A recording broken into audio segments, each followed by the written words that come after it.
the mighty and resilient Merrimack River, carving through the communities of our great region.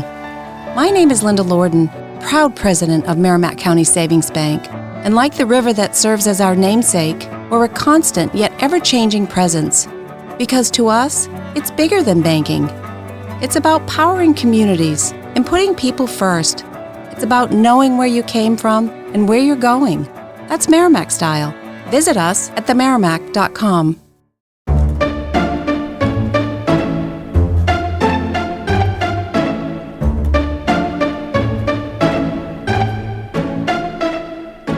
Welcome to a special series of the 5-Minute Biographies podcast, while we wait for Season 18 of the regular show to commence.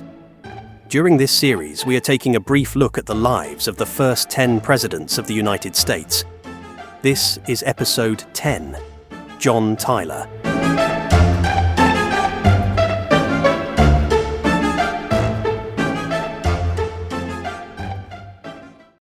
John Tyler, the 10th President of the United States, was born on the 29th of March, 1790, at Greenway Plantation in Charles City County, Virginia. His rise to the presidency came unexpectedly after the sudden death of President William Henry Harrison in 1841, making Tyler the first vice president to assume the presidency due to the death of a sitting president. His presidency, which lasted until 1845, was marked by both controversy and significant accomplishments, particularly in foreign policy and territorial expansion. Tyler's staunch belief in states' rights and limited government often placed him at odds with his own party and set important precedents for future presidential successions. Tyler was born into a prominent and politically active Virginia family. His father, John Tyler Sr., was a judge, a member of the Virginia House of Delegates, and a friend of Thomas Jefferson. Tyler's mother, Mary Armistead Tyler, passed away when he was only 7 years old, leaving his father to raise him and his siblings. Growing up in the world of Virginia's elite, Tyler was immersed in the values of states' rights and limited federal power, ideas that would shape his political career. Tyler's education was thorough, reflecting his family's status and expectations. At the age of 12, he entered the College of William and Mary, where he proved to be a diligent student. He graduated in 1807, at just 17 years old, and then went on to study law under his father's supervision. In 1809, Tyler was admitted to the Virginia bar, marking the beginning of his legal and political career. His legal practice was successful, but his interest in politics soon led him to seek public office. In 1811, at the age of 21, Tyler was elected to the Virginia House of Delegates, where he quickly became known for his articulate defense of states' rights and his opposition to the increasing power of the federal government. He was an ardent supporter of the principle of strict interpretation of the Constitution, believing that the federal government should exercise only those powers explicitly granted to it. Tyler's early political career coincided with the tensions leading up to the War of 1812, and he supported the war effort, although his primary political focus remained on limiting federal authority. Tyler's political career advanced steadily over the next decade. In 1816, he was elected to the U.S. House of Representatives, where he served until 1821. His tenure in Congress was marked by his continued opposition to federal overreach, particularly in economic matters. He opposed the establishment of a national bank and criticized protective tariffs, which he believed unfairly favored northern industrial interests over southern agricultural economies.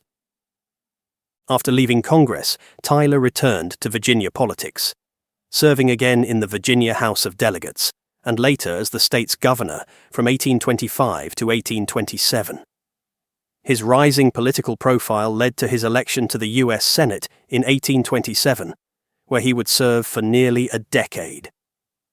As a senator, Tyler aligned himself with the Democratic Party, led by Andrew Jackson, but he often found himself at odds with Jackson's policies.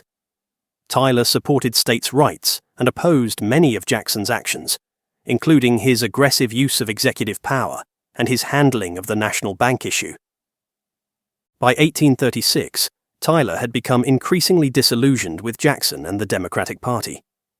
He eventually joined the newly formed Whig Party, which opposed Jacksonian democracy and sought to limit the powers of the presidency. In 1840, Tyler was selected as William Henry Harrison's running mate in the presidential election, primarily because of his Southern background and appeal to states' rights advocates.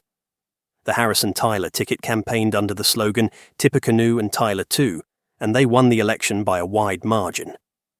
Tyler's role as vice president was expected to be largely ceremonial, as was typical at the time. However, when President Harrison died just 31 days into his term, Tyler found himself unexpectedly thrust into the presidency. His ascension sparked a constitutional debate, as there was no clear precedent for how the vice president should assume presidential powers in the event of the president's death. Tyler insisted that he was not merely acting as president temporarily, but rather had fully inherited the office and its powers.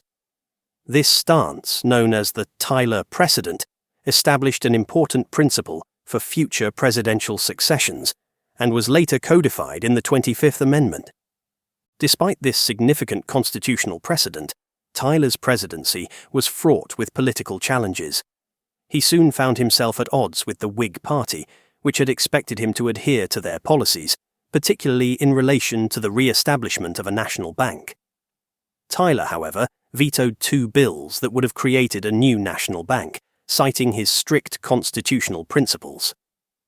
His vetoes infuriated the Whigs, and in September 1841, the entire cabinet, except for Secretary of State Daniel Webster, resigned in protest. The Whig Party ultimately expelled Tyler, leaving him politically isolated. Despite his difficulties with Congress and his own party, Tyler's presidency was not without achievements, particularly in foreign affairs. In 1842, Tyler's administration negotiated the Webster-Ashburton Treaty with Britain, which resolved several long-standing border disputes between the United States and Canada, including the contentious Maine-New Brunswick boundary. This treaty helped to prevent further conflict between the two nations and solidified Tyler's reputation as a skilled diplomat. Tyler's presidency also saw the annexation of Texas, a highly controversial issue at the time. Tyler was a strong supporter of Texas's admission to the Union, seeing it as a way to expand American territory and influence. In 1845, just days before leaving office, Tyler signed a resolution offering Texas statehood, setting the stage for its formal annexation later that year. The annexation of Texas would ultimately lead to the Mexican-American War and further debates over the expansion of slavery in the United States. After leaving office in 1845, Tyler retired to his Virginia plantation, Sherwood Forest, where he lived a relatively quiet life. However, as the nation moved closer to civil war in the 1850s, Tyler became an advocate for Southern secession. In 1861, he served as a delegate to the Provisional Confederate Congress and was elected to the Confederate House of Representatives, though he died before he could take his seat. John Tyler passed away on the 18th of January, 1862, in Richmond, Virginia, at the age of 71. His death occurred during the Civil War, and he remains the only U.S. president to have died as a citizen of the Confederacy. Tyler's legacy is complex. While his presidency was often marked by political isolation and controversy, his contributions to the expansion of American territory and the establishment of constitutional principles surrounding presidential succession continue to resonate in American history.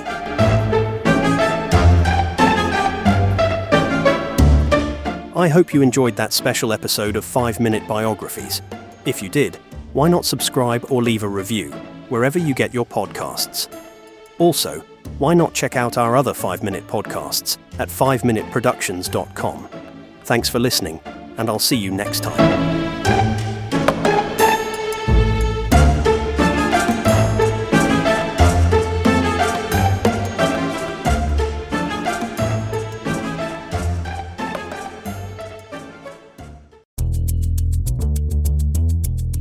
Okay, it's official. We are very much in the final sprint to Election Day.